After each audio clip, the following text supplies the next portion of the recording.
जो क्या होते हैं, गलत रास्ते पे चल जाते हैं। ठीक है, तो वो क्या करते हैं, उन्हें जो झरनों की कलकल ध्वनि है वो सुनाई नहीं देती है, और उनके लिए जो महान व्यक्ति किताबें लिख गए हैं, अच्छे अच्छे विचार दिए गए हैं, उनके लिए वो सब बेकार होता है, वो उसमें कुछ मायने नहीं रखते, उनके लिए सब बेकार है। बस उनके लिए वही संसार अच्छा है जिसमें वो मौज ले रहे हैं, और वो किसी से कोई भी मतलब नहीं रखते हैं। ठीक है, तो चलिए अब हम अपना जो सेशन है वो अपना स्टार्ट करते हैं।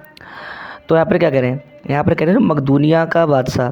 अब मकदूनिया एक देश है यूरोप का, तो उसका एक राजा था, कौन सा, डेमेट्रियस। जो डेमेट्रियस वहाँ का जो राजा था, क्या नाम था, उस राजा का नाम क्या था, उस राजा का नाम था डेमेट्रियस। ठीक है, कभी कभी राज का सब काम छोड़कर अपने ही मेल के 10-5 साथियों को लेकर क्या करता था, 10-5 साथियों को लिप्त रहा करता था। एक बीमारी का बहाना बना के वो क्या करता था, कि बीमारी का बहाना करके इसी प्रकार अपने दिन काट रहा था, और वो क्या करता था, बीमारी का बहाना बना लेता था और अपने दिन काट रहा था किसी भी तरीके से। इसी बीच उसका पिता, अब क्या हुआ था, इसी बीच उसका पिता उससे मिलने गया। अब क्या हुआ था, वह बहाना बना रहा था, उसने अपने पिता से कह रखा था कि मैं बीमार हूँ।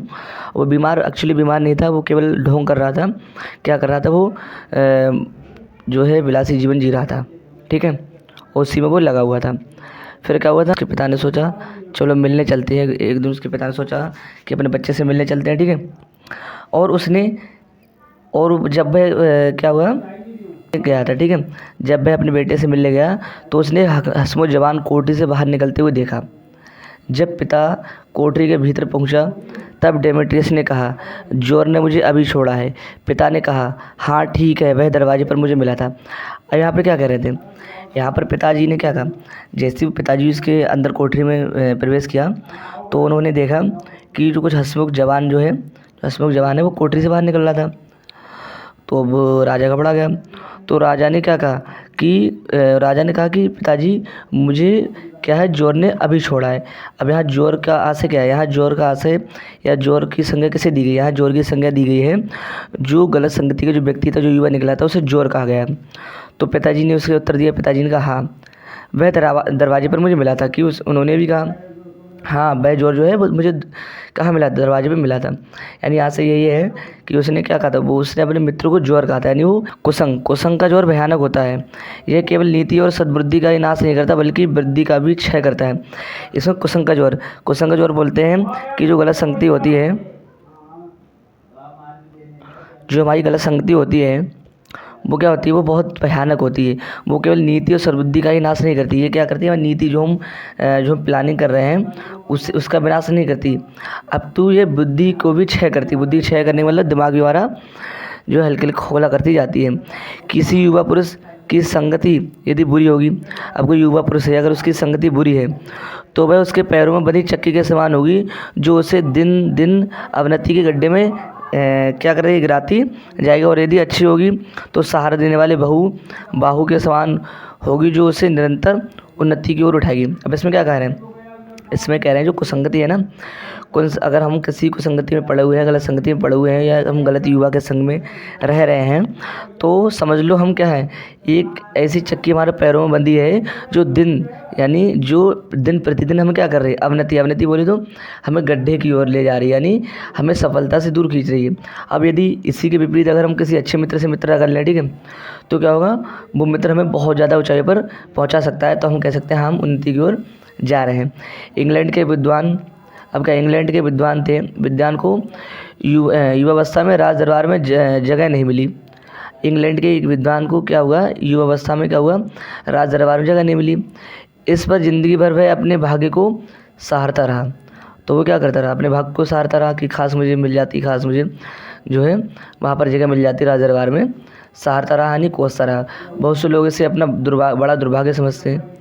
अब बहुत से लोग क्या होते हैं, इसे अपना दुर्भाग्य समझते कि खास ये हमारा दुर्भाग्य जो है राज दरबार में जगह नहीं मिल पाई। पर वह अच्छी तरह से जानता था कि वह बुरे लोगों की संगति में पड़ता। पर वह जानता था, वो उसे पता था कि अगर वह दरबार में रहता तो गलत संगति में पड़ जाता, जो उसकी आध्यात्मिक ठीक है उन्नति में बाधक होते हैं। बहुत से लोग ऐसे होते हैं जिनकी घड़ी भर के साथ भी बुद्धि विभ्रष्ट हो जाती है। अब क्या होता है, बहुत से लोग ऐसे होते हैं जिनके घड़ी भर के साथ से भी बुद्धि भ्रष्ट हो जाती है। ठीक है, कुछ लोग इतने बेकार होते हैं कि अगर तुम कुछ समय के लिए अगर उनके साथ रह लोगे तो आपकी बुद्धि कैसी होगी, भ्रष्ट हो जाएगी, क्योंकि उतने ही बीच में ऐसी बातें कही जाती हैं। अब कभी कभी ऐसा होता है कि हम कोई कोई व्यक्ति इतने निष्कृष्ट होते हैं, इतने गंदे होते हैं, अगर उनके पास हम कुछ पल यानी घड़ी भर के लिए अगर रुक जाए ना, तो क्या होता है, वो हमारी बुद्धि का विनाश कर देते हैं। क्या होता है, क्योंकि उतने ही बीच में वो इतने ही समय क्या करते हैं, उतने समय वो ऐसी ऐसी बातें हमारे सामने कह देते हैं जो हमारे कानों में नहीं पड़नी चाहिए, फिर भी वो हमारी क्या होती है, कानों में पड़नी चाहिए। चित्त पर ऐसे प्रभाव पड़ते हैं जिससे क्या होता है, हमारी जो पवित्रता है, क्या उसका जो पवित्रता है ना हमारी, उसका नाश होता है। बुराई का अटल भाव धारण करके हमारी क्या होती है, मस्तिष्क में बैठ जाती है। बुरी बातें क्या होती हैं, धारणा में बहुत दिनों तक टिकती हैं। जो बुरी बातें क्या होती हैं, वो बहुत दिनों तक हमारे जहन में या माइंड में रहती हैं, दिमाग में रहती हैं, मस्तिष्क में रहती हैं, जिसे हम भूलना चाहें वो नहीं भूल पाते हैं। ठीक है, इस बात को प्रायः सभी लोग जानते हैं। इस बात को सभी लोग जानते हैं, कौन सी बात हो, कि जो फूहड़ गीत, जो बेकार गंदे गाने होते हैं, वो जो हम पल भर के लिए अगर सुनते हो, ज़िंदगी भर के लिए यानी हमेशा के लिए याद हो जाते हैं, भूलना चाहते हैं तब भी नहीं भूल पाते हैं, जल्दी ध्यान पर चढ़ते हैं। उतनी जल्दी कोई गंभीर या अच्छी बात नहीं पड़ती। कोई अगर अच्छी बात अगर हम सुन लें, गंभीर बात सुन लें, वो हमारे जहन पर ज़्यादा देर तक नहीं टिकती है, कुछ समय तक रहती है, उसके बाद वो हमारे जहन से उतर जाती है, हमारे दिमाग से उतर जाती है। एक बार एक मित्र ने मुझसे क्या कहा, एक बार मेरे मित्र ने मुझसे कहा कि बचपन में, लड़कपन में मैंने कहीं ऐसी बात या ऐसी बुरी कहावत सुनी थी जिसको ध्यान व लाख चेष्टा करता है कि ना आए पर बार बार आती है। कि बचपन में मैंने कुछ ऐसी बातें सुन ली थी जो मैंने लाख कोशिश कर ली कि भूल जाऊँ, पर वो भुलाए नहीं भूलती हैं। जिन भावनाओं को हम दूर रखना चाहते हैं, जिन बातों को हम याद करना नहीं चाहते हैं, वो बार बार हमारे हृदय में उठती हैं और भेदती हैं। ठीक है, और हमारे हृदय को क्या, हमारे दिल को क्या भेदने मतलब है हमें दुख पहुंचाती हैं। अतः तुम पूरी चौकसी रखो, पूरी चौकसी मतलब ध्यान रखो कि ऐसे लोगों को कभी साथ ना बनाओ जो अश्लील बातें करें, गंदी बातें करें, अपवित्र और फूहड़ बातों से तुम्हें हंसाना चाहें।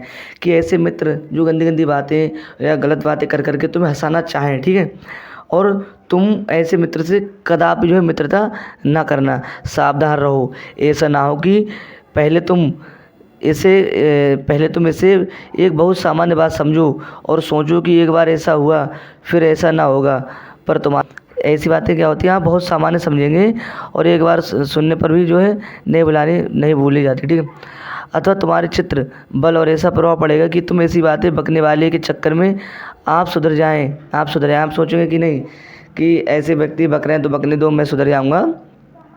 नहीं, ऐसा नहीं होगा। जब तुम एक बार मनुष्य अपना पैर कीचड़ में डाल देता है तो फिर वह क्या करे, लाख कोशिश कर ले, वो क्या करता है, गलत रास्ते से नहीं निकल पाता है। मनुष्य एक बार कीचड़ में पैर डाल देता है तब फिर यह नहीं देखता कि वह कहाँ और कैसी जगह पर पैर रखता है। धीरे धीरे वह बुरी बातों में अभ्यस्त होते हुए तुम्हारी गणना कम हो जाएगी। क्या होता है, धीरे धीरे क्या होता है, हम उन बातों में इतना अभ्यस्त हो जाएंगे, इतना आदत पड़ जाएगी, हैबिट पड़ जाएगी कि उन बातों से हमें गणना जो हम उन बातों से हमें क्या होता था, चिड़न होती थी, वो चिड़न क्या होगी, कम हो जाएगी। पीछे तुम्हें उनसे चिड़ ना मालूम होगी, क्योंकि तुम यह सोचने लगोगी कि इसमें चिढ़ने की क्या बात है। तुम्हारा विवेक कुंठित हो जाएगा। जो तुम्हारा विवेक है ना, जो तुम उचित और निश्चित का ज्ञान था, वो तुम्हारे का स्थिर हो जाएगा और तुम सोच नहीं पाओगे, कुंठित हो जाएगा और तुम्हें भले बुरे की पहचान न रह जाएगी और तुम भले बुरे की पहचान करना ही भूल जाओगे। अंत में होते होते तुम भी बुराई के भक्त बन जाओगे। अतः हृदय को उज्ज्वल रखो। निष्कलंक रखने का सबसे अच्छा उपाय यही है कि निष्कलंक रखने का सबसे अच्छा उपाय क्या है, ये है कि बुरी संगत से और छूत से बचो। पुरानी कहावत सही कही है कि ये काजल की अगर कोठरी है ना, उस कोठरी में आप कितनी भी संभल के जाओ फिर भी आपके पास क्या होगी, काजल लगी ही जाएगी। काजल की कोठरी में कैसो हूँ सयानो जाए, एक लीक काजल की लागी है पे लागी है। कि ऐसा नहीं होगा तुम सोचो बच जाएं, काजल आपके पास लगे, मतलब हर हालत में लगेगा ही लगेगा। ये हमारा चैप्टर ख़त्म होता है। तो इसके आगे हम क्या करेंगे, जो इसकी व्याख्या है वो आपको व्याख्या करके बताएंगे। ठीक है, तो ये वीडियो हम यहीं तक रखते हैं।